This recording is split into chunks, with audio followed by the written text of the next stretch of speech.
deeply into the purposes of case selection and the possible strategies is to look for specific kinds of research questions or hypotheses that you're dealing with.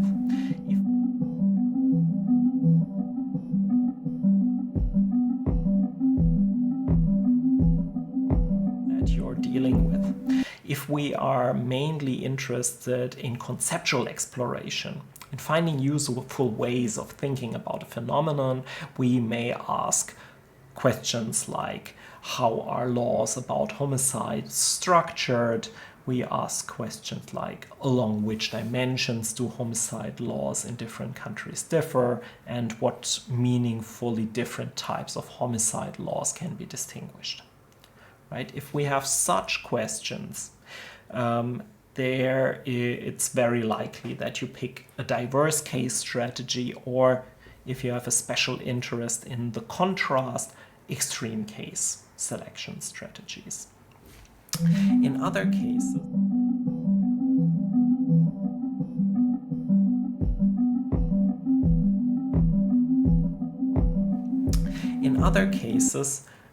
you want to do relationship explorations. We already have some useful conceptualization of the phenomenon under study, but we want to explore possible relationships and work towards explanations. We have different kinds of research questions. For instance, what factors could be associated with a higher or lower murder rate in a given country? Then we might want to resort to different kinds of case selections. Diverse and extreme case also makes sense there, but we could also resort to the outlier, the onlier and the outlier strategies, for instance. Finally,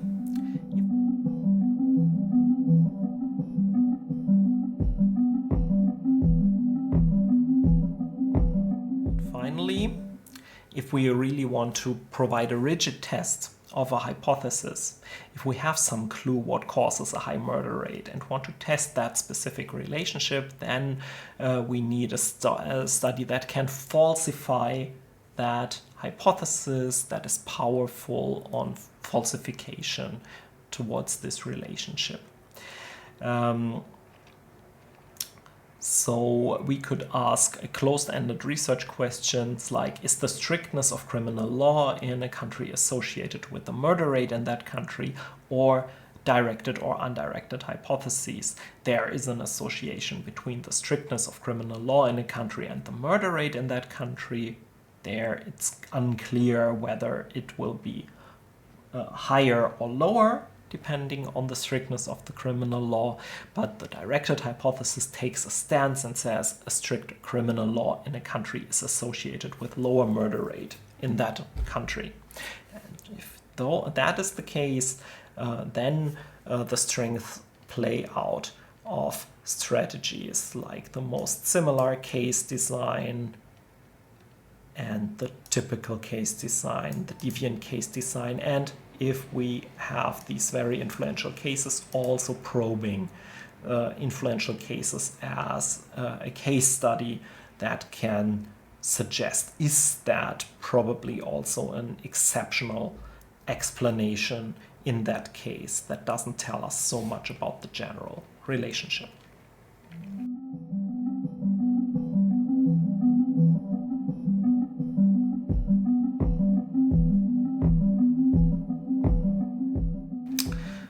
Okay, so let's visualize that to some extent. Imagine, this is pictures and simulated data. Imagine we knew the actual distribution of degree of democracy as a control variable, that's the color. The strictness of the criminal law in a country, that would be a score ranging from -4 to +4 in a country on the x-axis, and the murder rate, that is here, like homicides per 100,000 people in that country. So we account for large countries having of course more murder than smaller countries. Okay, and let's say this is the relationship that's there, like a S-shaped curve here. And the more stricter the law, the lower the murder rate.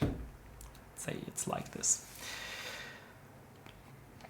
The different countries would be the cases in this example, right? And the cases would also be the units, because we have recorded the murder rate, the democracy score, and the strictness of criminal law for each case. And usually in such a case, a random selection of country is not feasible for several reasons. Because you have to imagine we have to we have to research that data ourselves, we have to collect it ourselves. We don't really know. We just have a rough understanding that there is some data for these relationships. So imagine we have to analyze each and every single of these cases with some depth. So in that case, a large number, the number of cases we could collect isn't large enough to ensure that a random selection would provide a reliable estimate of population parameters, and also wouldn't create meaningful variation necessarily. You want at least 30 cases or more to ensure that with a high likelihood. You can be unlucky, of course, even if you have more, but that is where a random sample starts making some sense.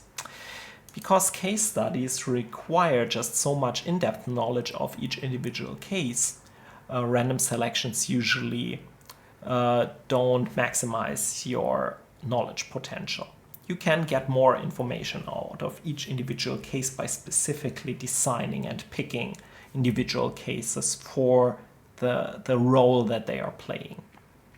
And in a single case study, which is quite commonplace, random selection doesn't make any sense at all. Like, I want a case that's informative, not one that is random. Okay, that's also why probably some qualitative researchers are a bit skeptical in general regarding random sampling strategies, but that is kind of a bit of a misconception. That is really a good strategy in a quantitative setting, and one where you pick lots of units without a lot of effort going into each individual case.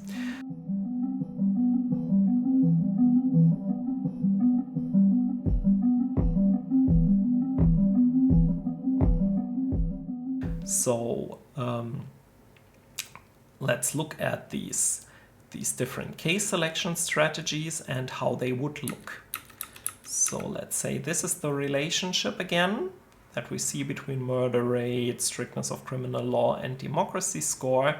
And if we select typical examples, we would look for something along the expectancy line, the regression line between these variables of interest, and pick the cases that are close to that line. So those are the most typical cases for the relationship. They exemplify the relationship. But it can be quite interesting to say, no, we are interested in the outliers. We want, those could potentially point to weaknesses in the theory because they deviate from the prediction we have made. Why is this country so high in the murder rate despite their relatively strict law? Why is this country so low in their murder rate despite the relatively mild code of law, right? So we might want to inspect that, and the regression line only for those cases would look like this. So it would be a bit different, but not fundamentally different. They would still suggest a negative relationship.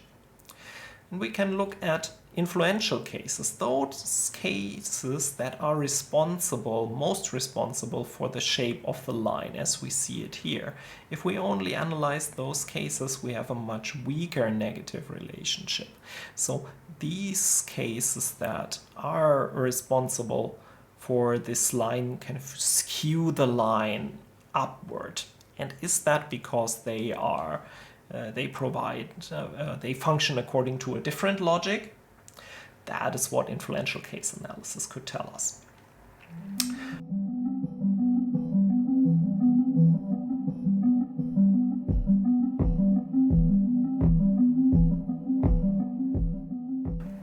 Extreme case selection would just pick extreme cases on either the murder rate or on the strictness of criminal law, or both. And here we picked both, like those are the cases that are extremely strict and have an extremely low murder rate, and those are also those that are have an extremely high murder rate and extremely low strictness scores. So we would get more or less the same regression result out of those, but we can analyze if there's something or how the mechanisms look in those and those cases.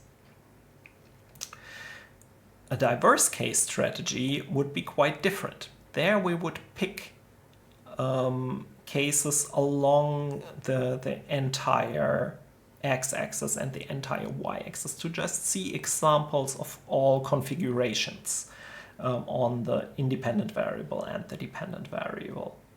That is closest to a microcosm logic, you could say. That you see also that looks very much like analogous to the small dots, the large triangles, the selected cases. Those would more or less represent the population quite well.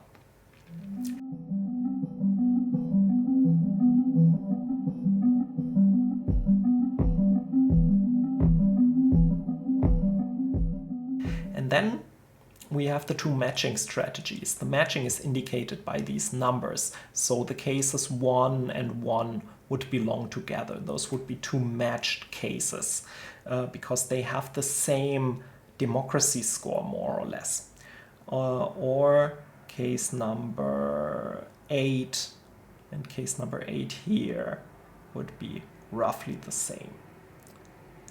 Right? So they have approximately the same color. And the opposite is true here.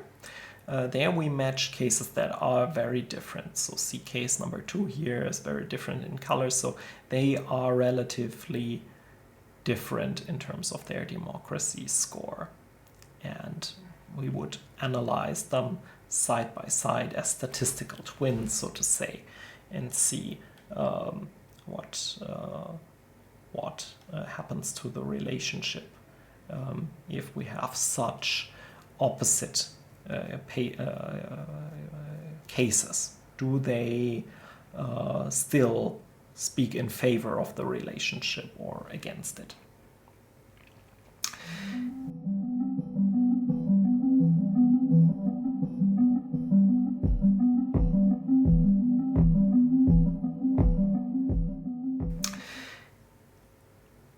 But very often it's not such a large number of cases that you select.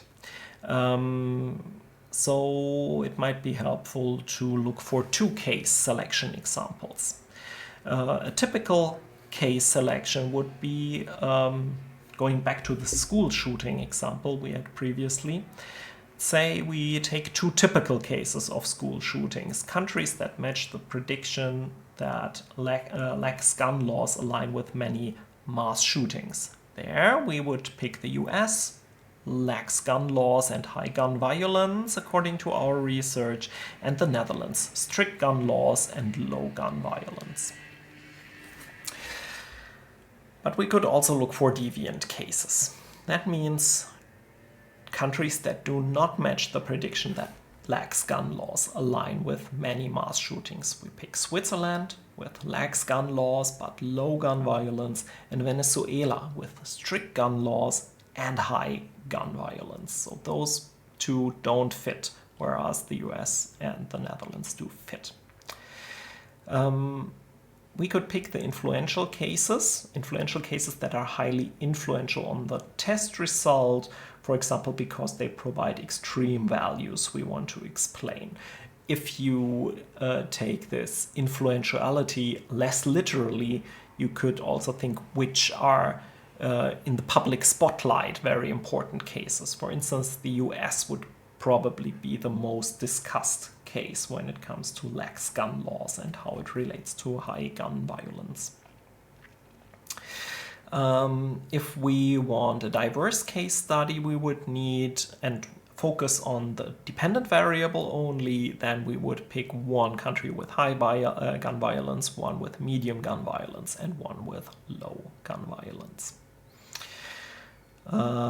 If we want to focus on extreme cases, we might contrast the US and Japan, who both have, where the US have extremely high gun violence and Japan has extremely low gun violence.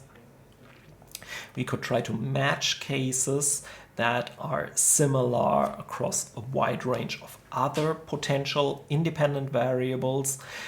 For instance, cultural similarity is often something we want to control for, and so we would pick the US and Australia because they are culturally similar in that they are part of the Anglophone world. Or we could pick anti-matched cases that are highly dissimilar, for instance, regarding their cultural similarity, US versus Iraq or Iran, for instance. Yes, so that would be the considerations that can play a role in case selection beyond practical limitations, such as do you speak the language, do you get access to the case, and so on. That is of course also very important, but to design variants in the most meaningful and most way that benefits the explanations the most is important. And again, you want to go back to your research problem, your problem formulation that informs your selection of cases.